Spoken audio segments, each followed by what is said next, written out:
हरे कृष्णा कृष्णा हरे हरे, हरे राम राम राम हरे हरे। तो आप सभी भक्तों का हार्दिक स्वागत है आज के इस प्रातःकालीन श्रीमद् भागवतम क्लास में, जिसमें हम स्कंद 3 अध्याय 33 कपिल के कार्यकलाप के अध्याय में हम 16 और 17 नंबर श्लोक पर चर्चा करने वाले हैं, जिसमें भगवान कपिल के ऐश्वर्यों का वर्णन हो रहा है। उनके पिताजी, लेकिन उनका ही है, तो माता देवहूति के घर का वर्णन हो रहा है, परिवार वालों का घर। तो कर्दम मुनि, जिनके पास योग की सिद्धियां थी, हमने देखा, और सिद्धियों के माध्यम से कर्दम मुनि ने अपनी पत्नी के लिए ये सारे ऐश्वर्य का निर्माण किया, और साथ साथ में उनको उनकी इच्छा के अनुसार अलग अलग ग्रहों पे, अलग अलग जगह पे विमान के द्वारा यात्रा कराई, ऐश्वर्य प्रदान किया। तो उन ऐश्वर्यों का यहाँ पे वर्णन होने वाला है, और आगे भी श्लोकों में हो रहा है। तो प्रभुपाद हमें बताना चाहते हैं कि कर्दम मुनि और माता देवहूति के जीवन से हमें कैसे आदर्श पति पत्नी गृहस्थ जीवन को अपनाना चाहिए। वास्तव में गृहस्थ जीवन होता क्या है, हाँ? कि कैसे पति पत्नी को नियम के द्वारा अपने संबंध को बनाए रखना चाहिए, और जीवन में कैसे भक्ति भावित कर्म करने चाहिए। तो यहाँ पे ये शिक्षा दी जा रही है। श्री प्रभुपाद जो मनु संहिता है, उसमें स्त्री के इस स्त्री को कैसे हर समय संरक्षण आवश्यक है, स्त्री धर्म क्या है, उसके बारे में भी कुछ लोगों में यहाँ वर्णन हो रहा है। तो आधुनिक समाज में हम क्या देखते हैं, अभी का ये जो समाज है, समझा जाता है कि पाश्चात्य जगत जो है ना, वेस्टर्न कंट्रीज, वो सर्वश्रेष्ठ है, संपन्न है। हमारे भारत में तो कुछ भी है नहीं, पिछड़ा हुआ है, पिछड़ा हुआ देश है। कोई समृद्धि नहीं है यहाँ पे, कोई शिक्षित ही नहीं है यहाँ पे। सो इस प्रकार से हम देखते हैं कि टेक्स्ट बुक में पढ़ाया जाता है, अलग अलग बातों से हमें शिक्षाएं दी जाती है। तो हमारी जो भारतीय लोगों की, हमारी जो सोच है, वो भी ऐसी बन गई है। लेकिन हम शास्त्रों के माध्यम से जान सकते हैं कि भारत की महानता क्या थी, भारत के पास क्या ऐश्वर्य था, हम जान सकते हैं। तो लेकिन हमें ऐसा पढ़ाया गया कि नहीं, हमारे पूर्वज पिछड़े हुए थे, ऐसे ही रहते थे, ना ठीक से खाना, ना पीना, ना घर ठीक से, ऐसे ही रहते थे। लेकिन पाश्चात्य जगत जो है, वो प्रगति कर रहा है, प्रगति के मार्ग पे है। उद्यम के माध्यम से हम हम देख सकते हैं कि श्रीमद् भागवतम में, कि इसके पूर्व के श्लोकों में भी हम देख रहे हैं, यहाँ पे भी बताया गया है कि ऐश्वर्य क्या होता है। ऐश्वर्य था हमारे पास, वैदिक संस्कृति बहुत ऐश्वर्यवान है। लोगों के पास इतना सारा ऐश्वर्य था कि वो लेकिन भोग के लायक नहीं थे। ऐश्वर्य है लेकिन भोग करने की इच्छा नहीं। सबका उद्देश्य क्या है, जीवन का उद्देश्य हर एक जीव का एक ही होना चाहिए, भगवत प्राप्ति। धन संपदा, ऐश्वर्य, ये सब कुछ था। लेकिन आज हम देखते हैं कि उतने मात्रा में, जहां पे यहाँ पे लिख रहे हैं, देखिए, हाँ, कि दीवालों के ऊपर मणि लगाई, दीवालों के ऊपर कोई लगा सकता है। आज आर्टिफिशियल कोई तो भी ऐसे कुछ पट्टी लगा दे, या कोई वॉलपेपर लगा दे, हाँ, उसमें ऊपर थोड़ा आर्टिफिशियल गोल्डन कलर लगा दे। अरे यहाँ तक छोड़ो, हमारे भगवान की सेवा के लिए हम ओरिजिनल ज्वेलरी अफोर्ड नहीं कर सकते, बट हमारे लिए ओरिजिनल ज्वेलरी हम अफोर्ड कर सकते। We we we are ready to buy. हम कर सकते हैं, करने की इच्छा है। हम्म। तो यहाँ पे जो बताया गया है कि यहाँ पे ऐश्वर्य कैसा बताया गया है, ऐश्वर्य कैसा है पता है आपको? ऐश्वर्य अगर आप देखोगे कि यहाँ पर कर्दम मुनि के घरेलू ऐश्वर्य का वर्णन हुआ है। चादर तथा चटाइयां दूध के फेन के समान श्वेत थी, प्योर व्हाइट। सर्फ एक्सेल अभी नहीं आया, एरियल अभी नहीं आया, ये तभी से सफेद है। तभी से हमें सफेद बनाने का फॉर्मूला पता है। कुर्सियां तथा बेंचे हाथी दांत की बनी थी, देखिए, हाथी दांत की कुर्सियां और बेंच, कोई लकड़े की नहीं। अभी तो लकड़ी की भी चली गई है, तो अभी प्लाई में बनती है, या फिर बनता है वो क्या कहते हैं, एमडीएफ प्लाई। एमडीएफ प्लाई, जिसको भूसा प्लाई कहते हैं, जिसमें सब कचरे से बना हुआ, उसके ऊपर एक सनमाइका लगा दो, उसको आर्टिफिशियली हॉट प्रेस कर दो, उसमें एडेसिव डाल दो, वो सब भूसे को कड़क बना देंगे और आपके घर में फर्नीचर बना देंगे सस्ता, टिकाऊ नहीं, दिखाओ, दिखेगा अच्छा। हम्म। और उसके घर की दीवारों उत्तम कोटि के संगमरमर की थी और बहुमूल्य मणियों से अलंकृत थी। प्रकाश की आवश्यकता ही नहीं है। क्यों? क्योंकि मणि से जो प्रकाश उत्पन्न हो रहा है, उससे ही घर प्रकाशमान है। ये सब होते हुए भी इन सब के जीवन में केंद्र में भगवान थे। केंद्र में कौन है? भगवान है। तो इस ये जो संपदा है ना, ये ऐश्वर्य जो है, ये सारी वस्तुएं हैं, ये पृथ्वी में प्रचुर मात्रा में है, अभी भी है।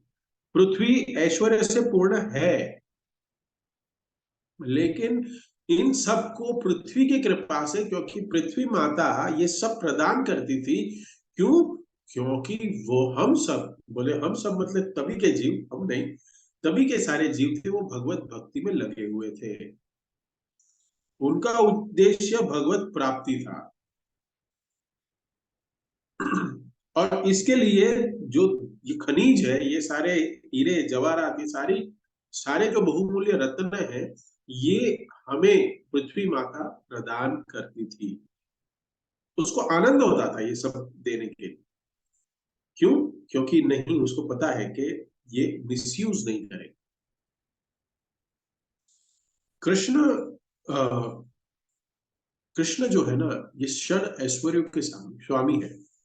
षड ऐश्वर्य, ये जो धन संपत्ति, ये जितने भी धन है, जितना भी संपदा है, वो सबके स्वामी भगवान श्री कृष्ण है। हम्म। भगवान कौन है? भगवान लक्ष्मीपति है ना।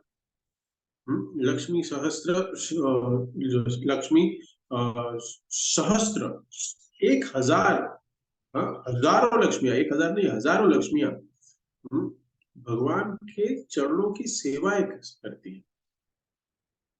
जिस लक्ष्मी के हम पीछे भागते हैं, अब भगवान के सेवा में लगी हुई है। और भगवत गीता में भी क्या कहते हैं? संजय लास्ट श्लोक में कहते हैं, धृतराष्ट्र को कहते हैं कि जहां पे भगवान है, वहां पे वास्तव में श्री और विजय दोनों है। भगवान जहां पे नहीं है, वहां पे आर्टिफिशियल ऐश्वर्य है। यत्र योगेश्वर कृष्ण, यत्र पार्थ धनुर्धर। हम्म? मतलब भगवान श्री कृष्ण के साथ भगवान के अनन्य भक्त भी जिस घर में विराजमान है, तो वहां पे क्या है? हाँ? वहां पे कहते हैं तत्र श्री विजयो, तत्र श्री और विजय, वहां पे श्री और विजय। विजय मतलब क्या? युद्ध, कि हम घर में डिबेट करें और मैं जीत जाऊं, चलो मैं भक्त हूं, तो मैंने देखा, मैंने मैंने डिबेट में मैंने जीत लिया घर वालों से। विजय। विजय मतलब अपनी इंद्रियों की विजय। इंद्रियों के ऊपर जो हमारा संयम है, उसके ऊपर हम विजय पा सकते हैं। हमारे सारे कर्मेंद्रिय, ज्ञानेंद्रिय, मन, बुद्धि, अहंकार। और उसके पहले क्या है? श्री विजयो। श्री मतलब ऐश्वर्य, ऐश्वर्य भी वही है जहां भगवान श्री कृष्ण और उनके अनन्य भक्त हैं, वहीं पे ऐश्वर्य और विजय है। और जहां पे भगवान का वास नहीं है, भक्त नहीं है, भगवान की भक्ति नहीं है, कृष्ण केंद्र में नहीं है, ये सारे ऐश्वर्य क्या है? तो अगर नहीं होगा तो ये सारे ऐश्वर्य पृथ्वी अपने अंदर छुपा लेती है, नहीं देना चाहती। उदाहरण के तरह हम देखें कि अगर कोई व्यक्ति को मोबाइल यूज करने को नहीं पता, कभी हुआ है ऐसा आपके साथ कि घर में कोई मेहमान आने वाला है और उसका एक छोटा बच्चा है, तो आपने अपनी बहुमूल्य वस्तु छुपा के रखी है? नहीं नहीं, उसका बच्चा बहुत शैतानी है, तो एक काम करते हैं कि ये सब चीजें तोड़ देगा, कमेंट में लिख के भेजिए कि ऐसा आपने एक्सपीरियंस किया है। तो फिर क्या होता है, घर के लोग है ना उसको छुपा देते हैं वस्तुओं को, कि अगर ये लड़का आएगा, यहाँ पे एक कांच का वास रखा है, ये कोई ग्लास रखा है, कोई ये ऐसी चीजें हैं जो उठा के फेंक देगा तो तोड़ देगा, तो हम छुपा देते हैं। ऐसा हुआ आपके साथ? तो क्या है, तो भगवान, ये जो धरती माता भी, ये भी वही कार्य करे, क्योंकि इसको पता है भक्त को कि अगर ये यहाँ से गोल्ड निकालेगा माइन से, हाँ, बहुत मेहनत कर करके, और फिर यहाँ से डायमंड निकालेगा, जो भी कुछ करेगा वो अपनी सेवा के लिए, अपनी सेवा नहीं, अपने अपने भोगने के लिए करेगा, भगवान की सेवा में नहीं लगाएगा। तो मैं क्यों दूं? क्योंकि ये सब कुछ मेरे पास, धरती माता कह रही है मेरे पास क्यों है, क्योंकि ये भगवान का है, ये भगवान के पास ही अर्पण होना चाहिए, तेरा तुझको अर्पण। लेकिन हम क्या कहता है, तेरा मुझको अर्पण, तेरा मुझको अर्पण करना पड़ेगा। ये माता धरती भी ये सब कुछ सीमित कर लेती है, सब अपने में छुपा देती है। तो यहाँ पे जो, यहाँ पे हम देखते हैं देवती माता और कर्दम मुनि के जीवन में भगवान केंद्र में है, सेंटर में है, कॉर्नर में नहीं है। भगवान को पता है इनका दुरुपयोग नहीं करेंगे, तो मैं ऐश्वर्य प्रदान करने के बाद भी ये दुरुपयोग नहीं करेंगे। इसके लिए हम देखते हैं कि वैदिक संस्कृति जो है ना, ये ऐसा नहीं है कि वहां पे ऐश्वर्य नहीं थे। हम पुराने हम देखते हैं कि हमारे पूर्वजों के पास ऐश्वर्य नहीं था, अरे था। हम्म हम देखें कि 400-500 साल पूर्व भी ऐश्वर्य था।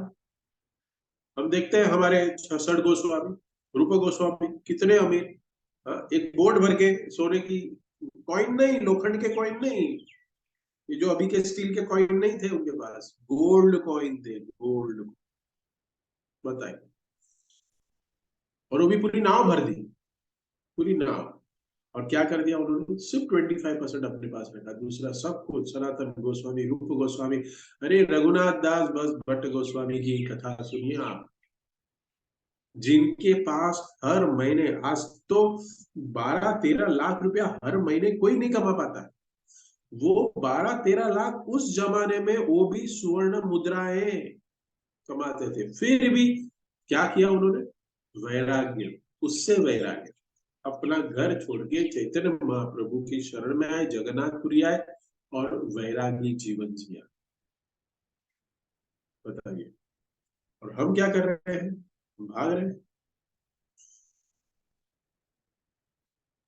अंग्रेज हमारा सब कुछ लूट के लेके गए, भारत को सोने की चिड़िया कहा जाता था, सारा ऐश्वर्य था यहाँ।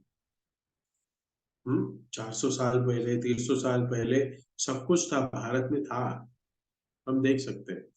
लेकिन जैसे जैसे लोग भगवान से दूर जा रहे हैं ना, ये वैसे वैसे समाज अशांत बनते जा रहा है, और समाज में का ऐश्वर्य कम होते जा रहा है। अब बताइए, मुंबई में हम रहते हैं, पहले 1 BHK एटलीस्ट होना चाहिए था, तो 1 BHK का कारपेट एरिया होता था 500-600 स्क्वायर फीट, लेकिन अभी देखो 350 स्क्वायर फीट में एक 1 BHK बिल्डर बना रहा है। क्यों? क्योंकि लोगों के पास ऐश्वर्य ही नहीं है। एक व्यक्ति कितना कमा ही नहीं पा रहा है कि वो वो 1.5-2 करोड़ का घर खरीद सके। तो जितना हम वास्तव में भगवान से दूर जाते हैं ना, उतना ही सब कुछ छोटा होते जाता है, संकुचित होता जाता है। श्रीमद् भागवतम में वर्णन आता है, चतुर्स्कंध में अभी हम एंटर करेंगे कुछ दिनों में। तो चतुर्स्कंध में ये कथा आएगी कि वेन, राजा वेन, जो वेन थे वो बहुत पापी व्यक्ति थे। और जब पाप बहुत कर रहे थे, पाप कर रहे थे, अत्याचार कर रहे थे, तो पृथ्वी ने अनाज, खनिज, गायों ने दूध देना बंद कर दिया था। जमीन ने अन्न का उत्पादन बंद कर दिया, गायों ने दूध का उत्पादन बंद कर दिया, रत्न प्राप्त होने बंद कर दिए, खनिज प्राप्त होना, जड़ी बूटियां, सब कुछ प्राप्त होना बंद हो गया। हाँ, धरती माता ने सब छुपा लिया। तो संसार में जैसे पाप होते रहेंगे ना, तो सारे ऐश्वर्य संकुचित होते जाता है, हमारी समृद्धियां हैं वो प्राप्त हमें नहीं होगी। उसके बाद हम देखते हैं जब राजा वेन का वध हो जाता है और पृथु महाराज का जब राज्य शुरू होता है, हम्म, तो पृथु महाराज एक आदर्श राजा बताए गए हैं, एक आदर्श भक्त बताए गए हैं। तो दोबारा से पृथ्वी का दोहन करके इन सारी सुविधाएं जो भी प्राप्त होती है वो सबको प्राप्त होता है ये सब कुछ। तो उनके राज्य में खुश खुशहाल सारी सुविधाओं से सुसज्ज बन गया, भर गया पूरा। इसलिए हमें समझना है कि आज अगर हम जो देख रहे हैं कि भगवान से दूर जाके आर्टिफिशियल ऐश्वर्य को प्राप्त करने की कोशिश कर रहे हैं, और ये ऐश्वर्य तथाकथित है। कि हमें लगता है कि अमेरिका खुश खुशहाल और आगे बढ़ा हुआ है, उनके जैसा बनना चाहते हैं, ज्यादा से ज्यादा धन कमाना चाहते हैं। लेकिन आज का जो जगत है प्लास्टिक का, यहाँ पे प्रभुपाद लिख रहे हैं कि सब चीजें क्या है, प्लास्टिक की है। प्लास्टिक की चीजों से हम घर में बनाते हैं। अभी आप देखिए, आप अपने घर में ही देखिए, कितनी चीजें आपको प्लास्टिक की दिखाई दे। हाँ, यस यस टाइप करके लिख सकते हैं कमेंट में कि हाँ हमें दिख रही है प्लास्टिक की चीजें। लेकिन पहले के समय में ये बहुमूल्य चीजों से घर को सजाया जा सकता है। क्योंकि अगर आवश्यकता पड़े, कुछ ऐसी चीज आ जाए, तो उसका अगर बेचते हैं तो हमें क्या मिलता है, तो हमें उसका कुछ मूल्य मिलता है, उससे धन मिलता है। आप देखिए, हमारे आजकल ट्रेंड में हम लोग मोबाइल, लैपटॉप, ऐसे सब गैजेट्स खरीदते हैं, ये सब प्लास्टिक के बने हुए हैं। इसकी रीसेल वैल्यू क्या है? हाँ? इसकी रीसेल वैल्यू क्या होती है? नथिंग।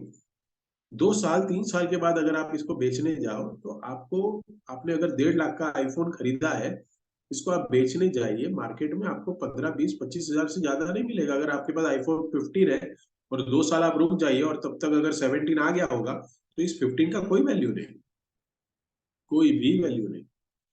कोई खरीदेगा ही नहीं। कोई गरीब होगा वो खरीदेगा, लेकिन उसकी क्या वैल्यू मिलेगी? आपको पता है पहले के जमाने में बर्तन चांदी के, तांबे के होते थे, उसमें खाते थे। आजकल हम लोग मेलामाइन में खाने लग गए। हाँ? मेलामाइन के प्लेट्स में हम डिनर सेट, हम बोलते हैं उसको डिनर सेट, हमारे डाइनिंग टेबल पे लगाया होता है। उसकी क्या वैल्यू है? गिर जाए ना, 2 टुकड़ा, खत्म। हम ऐश्वर्यवान हो गए। चांदी की थाली में खाते थे हम, और उस खाने से हमें कुछ उसमें पोषण भी मिलता था। उसके साथ साथ अगर घर की परिस्थिति कुछ कारणवश कुछ कुछ खराब हो जाए, तो हम इसको बेच के उसका विनिमय करके कुछ अनाज खरीद सकते थे, उसकी वैल्यू थी। मुझे अभी भी याद है कि गर्म पानी करने के लिए ना एक एक एक तांबे का एक ड्रम आता, जिसके अंदर बीच में आग लगानी होती है, उसके बीच में ऐसी चिमनी होती है और वो गर्म होती है, और फिर आजू बाजू का पानी जो है वो गर्म होता है। वो आग से। बहुत साल पहले ये सब घर में होता था, क्योंकि घर बड़े बड़े थे। हाँ, और जलाने के लिए वस्तुएं भी प्राप्त होती थी। आजकल हम तो मॉडर्न हो गए, बम्बई में रह रहे हैं। कुछ लोगों ने तो ये देखा भी नहीं होगा, गर्म पानी करने की मशीन थी, इसको गीजर। आज तो हमारे पास सबको बम्बा। हाँ, देखा होगा आपने, गांव में सब देखा होगा। वो इतना हैवी रहता था, और वो ऐसे मटेरियल से बनता था कि अगर इसको बेचने जाए तब भी उसके बहुत अच्छा पैसा आता था। आज मुझे बताइए, हमारे पास स्टील की प्लेट है। स्टील की प्लेटें हैं, सस्ती भी है, नो डाउट, क्योंकि हमारे पास ऐश्वर्य नहीं है। स्टील की प्लेट खरीदते हैं, स्टील की प्लेट में खाते हैं। उस बर्तन का क्या वैल्यू? Zero value. घर में इतने सारे बर्तन है, लेकिन उसको बर्तन को अगर आप कहो कि मुझे इतने ही बर्तन चाहिए, दूसरे बर्तन में बेच दूं, तो आपको 100 200 300 रुपया, आई थिंक 3 से 4 रुपया किलो में बेचा जाएगा, जिससे आप एक टाइम का खाना भी खरीद के नहीं खा सकते। नहीं खा सकते। और हम इसको कहते हैं ऐश्वर्य। हमारे पास 2 BHK, 3 BHK, 1 BHK में ऐसा इंटीरियर करते हैं भूसा प्लाई से, MDF से, कि लगे कोई घर में आएगा तो लगना चाहिए शैंडलियर चाइना का, ये चाइना का, वो चाइना का, सब डुप्लीकेट। डायमंड्स भी इंटीरियर में लगाते हैं, वो भी डुप्लीकेट होते हैं, सब कुछ। और यहाँ पे इतनी सारी लाइटें लगानी पड़ती है LED फोर सीलिंग में कि घर अच्छा दिखे। और यहाँ पे लाइट है ही नहीं। सूर्य प्रकाश का रिफ्लेक्शन से वो मणि इतना रिफ्लेक्शन देता है कि घर में उजाला ही उजाला है।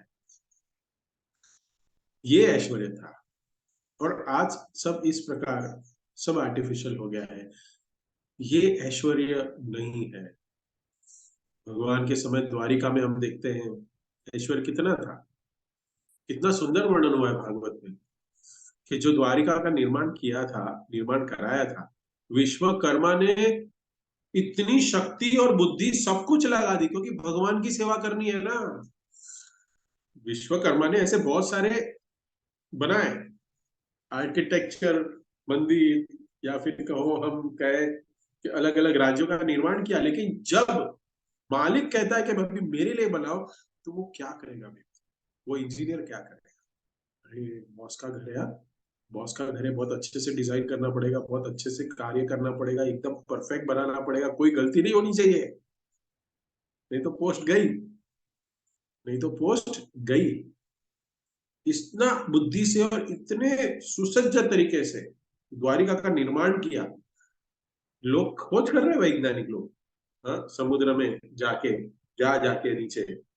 हम्म, अब ये कुछ अवशेष प्राप्त होते हैं कि इतना ऐश्वर्य था उधर। तो श्रीमद् भागवतम में वर्णन आता है कि जो ऐश्वर्य जो था, हाँ, किस प्रकार द्वारिका, हाँ, बनाई थी। जो द्वारिका में चौड़े मार्ग थे, हाँ, और आज शहर का जो निर्माण हम कर रहे हैं, जो सिटी को बना रहे हैं हम लोग सुंदर, तो 80 फीट रोड हम कहते हैं कि 80 फीट रोड बना रहा है, रिंग रोड बनाना है, हाईवे बनाने, एक्सप्रेस वे बना रहे हैं। हम्म, लेकिन योजना बनाने के बाद भी कुछ ना कुछ हमें प्रॉब्लम आता है, और बनने तक तक यहाँ पे आबादी बढ़ जाती है, और कहाँ इंक्रोचमेंट हो जाता है, कुछ प्लानिंग होती ही नहीं हमारी। छोटी छोटी गलियां हैं हमारे मुंबई में तो। तो द्वारिका में सब कुछ प्रकट था, सारी सुख सुविधाएं थी, और उत्कृष्ट रूप में उपलब्ध थी। हाँ, चौड़े चौड़े मार्ग थे, चौराहे थे, क्योंकि उस समय शहर बहुत कम थे। द्वारिका एक नगर था, शहर और हस्तिनापुर था। जैसे हम देखते हैं कि भगवान श्री कृष्ण पहली बार अ, जब वो जाते हैं कहाँ पे, मथुरा, तो वहां के वृंदावन वासी भी बहुत है कि आप शहर जा रहे हो। जैसे अभी कहते हैं, हम लोग जाते हैं ना, कोई हमारा घर का लड़का अमेरिका जाता है, या लंदन जा रहा है, या कनाडा जा रहा है, या ऑस्ट्रेलिया जा रहा है, वहां जाके क्या करेगा वो नहीं पता, लेकिन जा रहा है। तो मैंने देखा है एयरपोर्ट पे महाराज को बहुत बार लेने जाना, छोड़ने जाना, ये सेवा प्रदान होती है। मुझे बहुत मन में हंसी आती है। मुझे हंसी आया मतलब करुणा का भाव आता है कि कितने अज्ञान में है लोग। एक तो माता उस बेटे को छोड़ने आई हुई हो और माता रो रही है। अच्छा, उसको माता को या मम्मी को, मम्मी कर तो मम्मी कहेंगे तो ज्यादा अच्छा है। तो मम्मी वो रो रही है और एक बस भर के आए हैं लोग, दो तीन गाड़ी भर के लोग आए हैं उसको छोड़ने के लिए। हाँ, और वो अमेरिका जा रहा है या कहीं भी जा रहा है लड़का, और बड़े गुल खिलाएगा। और जब ये माँ बाप बीमार होते हैं ना, तो वो उनको देखने भी नहीं आता। ये ऐश्वर्य हमारे पास। यहाँ पुणे की एक घटना अभी गए हफ्ते की बता रहा हूँ। एक व्यक्ति अपने घर में, इसमें माँ बाप की ही गलती है और कोई गलती नहीं। अपने घर में परवरिश की गलती है, खुद भक्ति नहीं की, अपने बेटों को भी नहीं सिखाई और भेज दिया पढ़ाई करने के लिए, जाओ। तो एक बूढ़ा व्यक्ति, 70 इयर्स का, वो अपने घर में रहता है पुणे में। और कुछ बुढ़ापे के वश वो बाथरूम में गिर गया वो। और और वो बाथरूम में गिर के उसको सर पे चोट आई और वहीं उसका देहांत, he expired after 1.5 days। Neighbours came to know कि भाई ये क्यों दिख क्यों नहीं रहे हैं, ये क्यों दिख नहीं रहे हैं। फिर पुलिस आई और उस व्यक्ति को बाहर निकाला। And he was totally naked inside. And and उसका शॉकिंग चीज अभी है ये, कि जब कांटेक्ट किया उसके बहू को और बेटे को कि ऐसा ऐसा हो गया है, and they did not came. Relative को कहा कि आप अंतिम संस्कार कर दीजिए, वी आर बिजी। ये हमारा आर्टिफिशियल ऐश्वर्य है, इसको ऐश्वर्य नहीं कहते। भले हमारे पास पैसा ना हो, हमारे पास बड़ा घर ना हो, बड़ी गाड़ी ना हो, कुछ ना हो, लेकिन एक संस्कार होने चाहिए। ये संस्कार हम पे होंगे तो हम हमारे बेटों के ऊपर थोप सकते।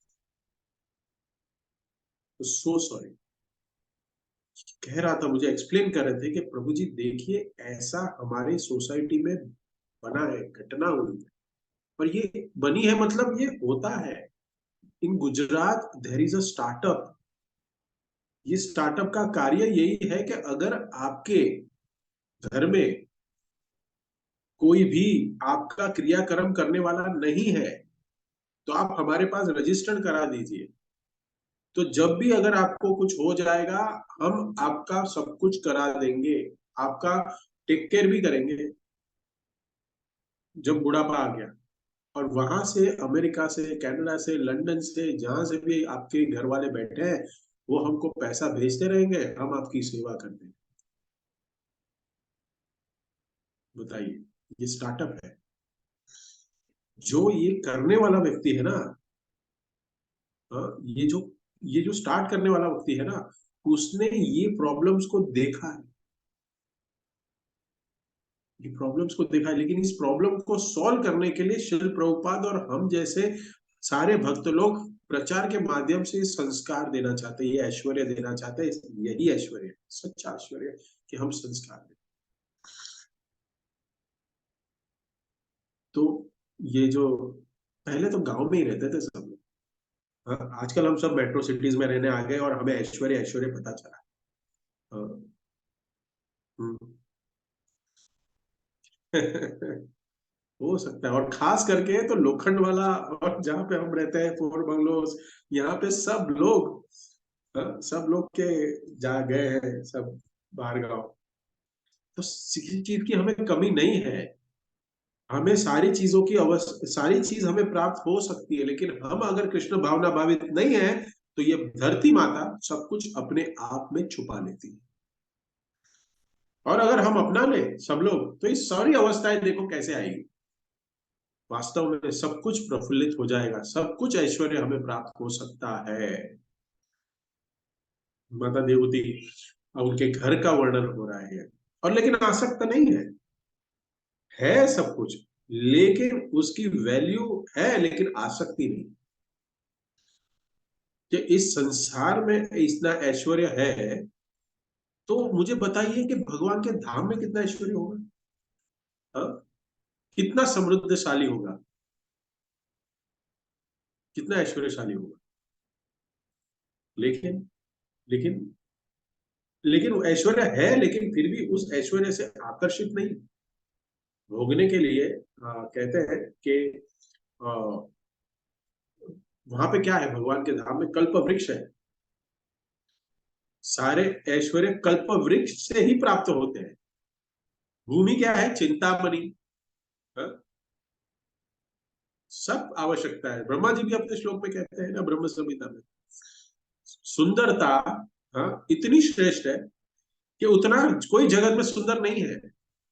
सुंदरता भी सर्वश्रेष्ठ है। तो बृहद भागवतामृत में एक वर्णन आता है कि नारद मुनि अलग अलग लोकों में, लोकों की पृथ्वी लोक से ब्रह्मा जी लोक, स्वर्ग लोक, बाद में तपलोक, और फिर वैकुंठ लोक, और फिर गोलोक, वे सब में यात्रा अलग अलग कर रहे हैं, जा रहे हैं। और नारद मुनि सारे ऐश्वर्य को देखते हैं, सारे ऐश्वर्य को। तो ब्रह्मा जी सबसे पहले कहाँ जाएंगे, यहाँ पे है पृथ्वी लोक में, भूलोक में है, तो स्वर्ग लोक में गए। स्वर्ग लोक में जब जाते हैं तो इंद्र को प्रशंसा करते हैं, क्या आपकी भगवान के ऊपर कितनी कृपा है। कि भगवान आपके ऊपर इतनी कृपा करते हैं कि आपके पास कितना ऐश्वर्य है, पारिजात वृक्ष है। जो सभा है, इंद्र का सभागार जो था, उसमें जन्म मृत्यु जरा व्याधि, जब भी व्यक्ति अंदर आता है तो उसको भूख प्यास कभी नहीं लगती। आजकल हम लोग मीटिंग करते हैं ना, तो चाय का प्याला होता है, कोई कॉफी का प्याला लेता है, और उसको पीते पीते कुछ खाते खाते मीटिंगें चलती रहती। तो ये सभागार जो है, हाँ, ऐसा ही द्वारिका में भी था कि अगर आप उधर एंट्री करेंगे तो आपकी वही नहीं बढ़ेगी। हाँ, आपको भूख नहीं लगेगी, ना प्यास लगेगी, ना आपको थकान लगेगी। बताइए, ये सारा ऐश्वर्य देखते हैं तो बहुत प्रभावित हो जाते हैं नारद मुनि। तो तो कहते हैं ना, अरे मेरे पास तो कुछ नहीं है, तो इंद्र भी कहते हैं मेरा तो ऐश्वर्य कुछ नहीं है नारद जी।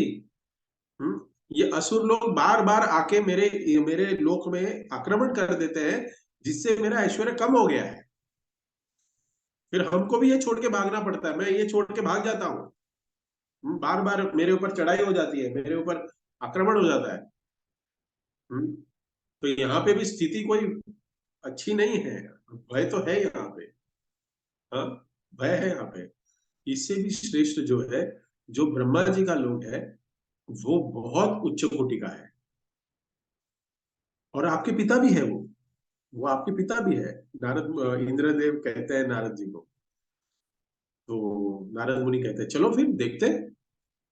तो नारद जी इंद्र को लेके, अलग बाकी देवताओं को लेके जाते हैं ब्रह्मा जी के लोक में।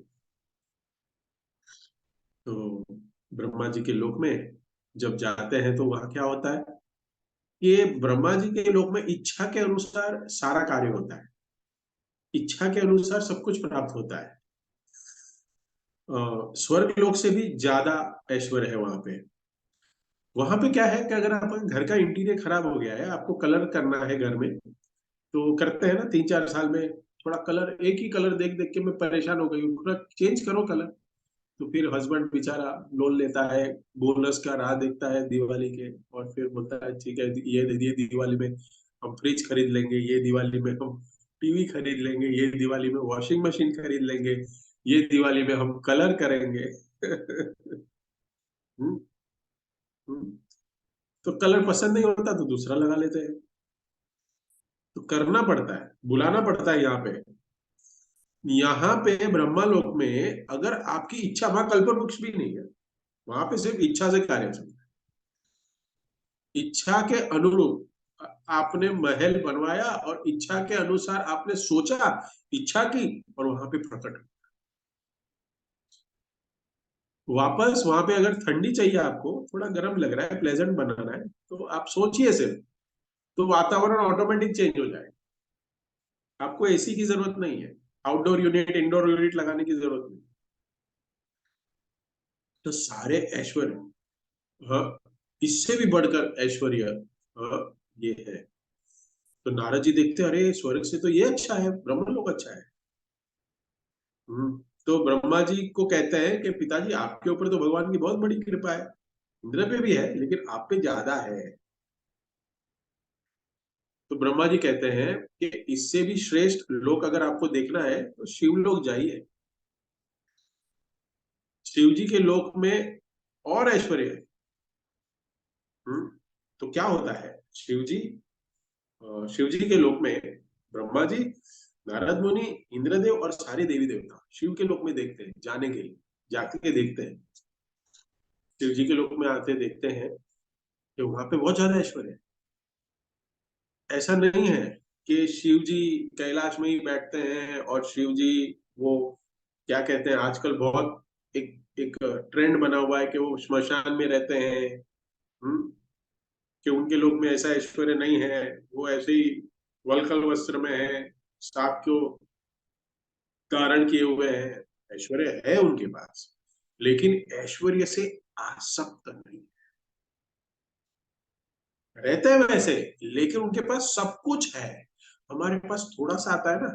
मैंने बहुत बार शादियों में देखा है, अभी तो शादियों का सीजन ही है, वो जो शेरवानी पहनता है ना दूल्हा, उसके अंदर जवाहरात नहीं रहते, उसके बाहर ऐसा एक डुप्लीकेट, असली भी हो सकता है लेकिन डुप्लीकेट ही होगा, इतना पहना होता है ऐसा दिखाने के बाहर से।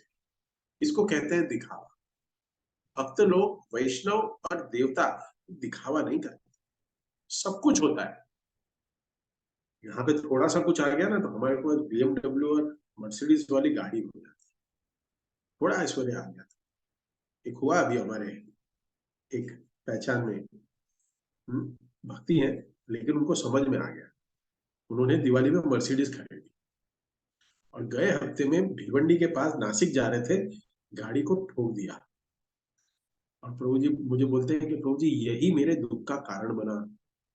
ये खुशी देने वाली वस्तु है, ये देखिए ये भक्त का विजन होता है, लेमेंट नहीं करता। तो बोलते, मैंने पूछा प्रभु जी क्या किया फिर, बहुत ज्यादा हो गया, आप लोग को तो कुछ नहीं हुआ? बोलता नहीं हमको कुछ नहीं हुआ। वो एसओएस कॉल, इमरजेंसी कॉल पे फोन करके मर्सिडीज वाले गाड़ी लेके गए, इंश्योरेंस में हो जाएगा। फिर वहां से हम आगे टैक्सी करके नासिक चले गए। भक्त है ना, उसको पता है ये जो चीज हमने ली है ये आज सुख देगी लेकिन कल दुख देने वाली है। क्योंकि इस मटेरियल वर्ल्ड की वस्तु कोई भी परमानेंट नहीं है। ऐश्वर्य भी सोच लो, आईफोन 15 भी पुराना होगा ही, आपका एप्पल का लैपटॉप भी, उसका वैल्यू जीरो होगा ही। लेकिन ये हमारे उच्च लोकों में ऐसा नहीं है, शिव जी के नाम में है। हम्म, शिव जी भजन में रहना चाहते हैं, सब कुछ है लेकिन भजन करना चाहते हैं। तो शिव लोक में बहुत ज्यादा ऐश्वर्य है। ऐसे करते करते हाँ, वैकुंठ लोक जाते हैं। वैकुंठ लोक में देखते हैं ऐश्वर्य, तो वैकुंठ लोक में भी ऐश्वर्य ज्यादा है, और वैकुंठ लोक से ऐश्वर्य गोलोक में ज्यादा है। तो गोलोक में जब सब लोग ऐश्वर्य देखते हैं तो देख करके इतना ऐश्वर्य देख के इतने सब विस्मित हो जाते हैं, इतने आश्चर्य में पड़ जाते हैं। आश्चर्य ये है, आश्चर्य ये नहीं है कि वहां पे ऐश्वर्य ज्यादा है सबसे ज्यादा। ऐश्वर्य ये है कि वहां पे इतना ऐश्वर्य होने के बावजूद भी वहां पे सारे भक्त लोग जो वहां सेवा भगवान की कर रहे हैं वो इस ऐश्वर्य को नहीं भोग रहे हैं। भगवान में आसक्ति है, ऐश्वर्य में आसक्ति नहीं है, ये आश्चर्य है। ये आश्चर्य होना चाहिए। हम्म। हम देखते हैं अरे बुर्ज खलीफा बना है दुबई में, लोग दुबई जाते हैं बुर्ज खलीफा के ऊपर के माले पे खड़े रह के सेल्फी निकालने। ऐश्वर्य ये नहीं है। ऐश्वर्य ये है कि जिस धरती पे खड़ी है वो बिल्डिंग, उस धरती के बनाने वाला कितना इंजीनियर है, कितना बड़ा इंजीनियर ऐश्वर्य ये है कि 14,440 किलोमीटर पर आवर्स के स्पीड में ये धरती घूम रही है, लेकिन हम बाहर फेंके नहीं जा रहे हैं, गुरुत्वाकर्षण बल से हम फिर भी चिपके हुए हैं धरती से। ये ऐश्वर्य है, ये देखने की वस्तु है, ये सोचने की वस्तु है, ये भगवान को ग्लोरीफाई करने की के ये सारे आश्चर्यजनक वस्तु है, सोच है। वहां पे देवी देवताओं के साथ अपनी बीवी भी गई। हाँ, तो अप्सराएं भी गई गोलोक में, वो फीकी पड़ गई। वो देख के उनको लग रहा था कि मैं सबसे सुंदर हूं। गोलोक वृंदावन में सारी सखियाओं को, सारी गोपियों को देख के वो सर झुका ली कि ये कितने सुंदर है, हम तो सोच रहे थे हम ही सुंदर है, हमसे और सुंदर कोई नहीं है। यहाँ पे देखिए गोलोक में सारे भक्त लोग, इतना ऐश्वर्य है लेकिन किसी में आसक्त नहीं है, सिर्फ भगवान की सेवा करने में आसक्त है। और इनकी सुंदरता तो देखो, no artificial, no Lakme, no Elle, क्या अलग अलग कॉस्मेटिक्स, कुछ नहीं। ब्रह्मा जी वर्णन करते हैं कि गोलोक धाम के नीचे जितने भी लोग हैं उस सब में ऐश्वर्य घटते जाता है, और हम यहाँ भूवर लोक में हैं, यहाँ पे तो ऐश्वर्य है ही। और ब्रह्मा जी कहते हैं कि सारे जो ऐश्वर्य नीचे के गोलोक वृंदावन से कंपेयर करें तो रेगिस्तान के समझ जैसे, डेजर्ट, गोलोक धाम, वैकुंठ धाम का अगर हम लोग कंपेयर करें, सब रेगिस्तान है। समझ लीजिए रेगिस्तान मतलब क्या। हाँ, ये रेगिस्तान है। ब्रह्मा जी कह रहे हैं कि जो स्वर्ग है वो रेगिस्तान है गोलोक से। तो हम देख सकते हैं कि भगवान ही इस जगत को प्रकट किए हुए हैं। भगवान भौतिक जगत में इतने ऐश्वर्य अगर भौतिक जगत में प्रदान कर सकते हैं, तो अपने जगत में क्या नहीं रख सकते।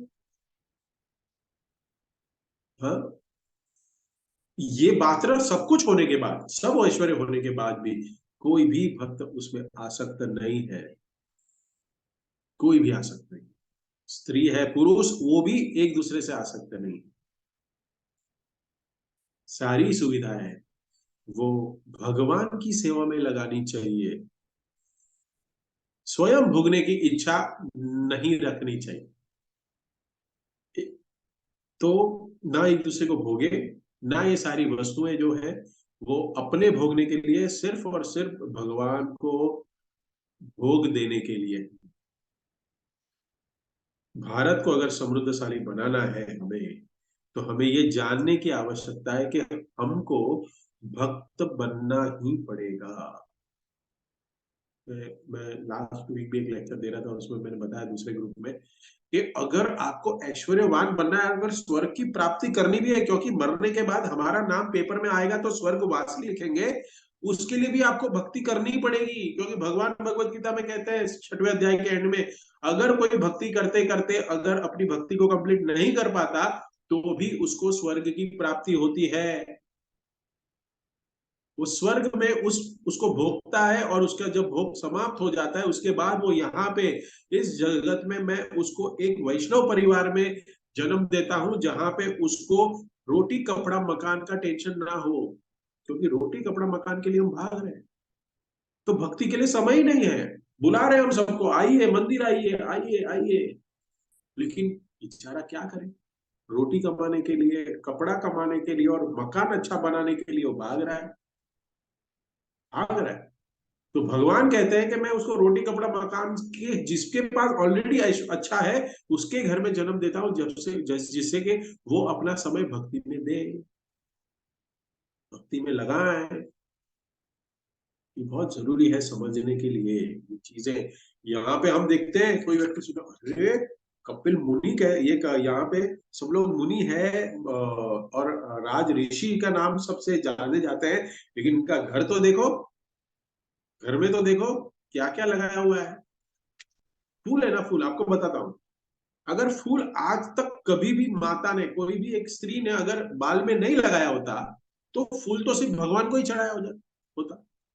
लेकिन एक बार किसी ने देख लिया कि फूल बाल में लग गया, ऑफर करने के बाद लगा सकते। But if you buy flower and you directly put, अगर हमारे यूज के लिए, अभी तो शादी का सीजन है, फूल का तो इतना वेस्टेज हो रहा है डेकोरेशन, ये सारे फूल है ना, कि जो पेड़ है वो चिल्ला रहे हैं, रो रहे हैं, क्योंकि उसका उद्धार तब होता है, एक पेड़ का उद्धार तब होता है जब एक व्यक्ति उसको फूल को तोड़ता है, और भगवान श्री राधा रास बिहारी भगवान के गार्लन उसमें से जब बनते हैं, तब उस पेड़ का उद्धार होता है,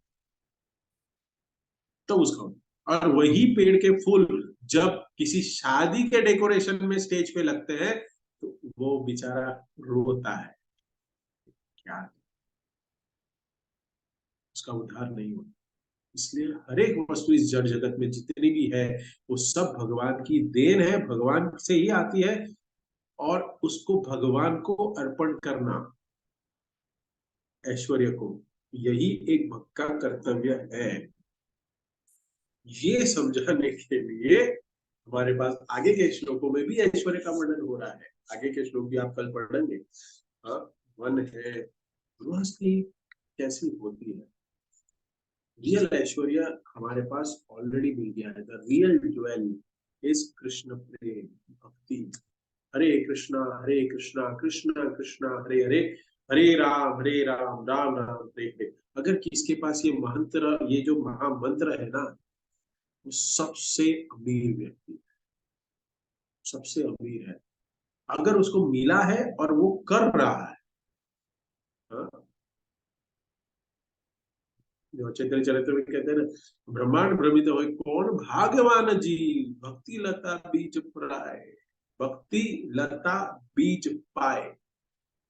हम भाग्यवान बनना चाहते हैं, क्यों कहते हैं, अरे इसके पास क्या नहीं है, सब कुछ है, उसका घर देखो क्या बनाया उसने, लेकिन सब नष्ट होने वाला है, सब नष्ट होगा अगर वो भगवान की शरण में नहीं है, नहीं है। इस श्लोक से ये नहीं समझना चाहिए कि मैं भी अपने घर में डायमंड लगाऊं, मैं भी अपना ऐश्वर्य बढ़ाऊं, नहीं। ये श्लोकों से ये समझ में आता है कि इतना सब कुछ होने के बावजूद भी हमें आसक्ति नहीं रखनी। अगर भगवान की कृपा अगर दी है, अगर भगवान की अगर कृपा है, तो नहीं मिलेगा। समझ लीजिए इस बात को, कंट्रोवर्सी नहीं है ये स्टेटमेंट। अगर भगवान की कृपा है तो नहीं मिलेगा। हमें क्या मिलेगा, जो हमारी बुद्धि के हिसाब से, क्योंकि जो भगवान देते हैं ना, उसको पता है हमें क्या चाहिए, और भगवान को पता है अगर इसको ज्यादा मैंने दे दिया ना, तो वो उसमें फंस जाएगा और मुझे छोड़ के भाग जाएगा।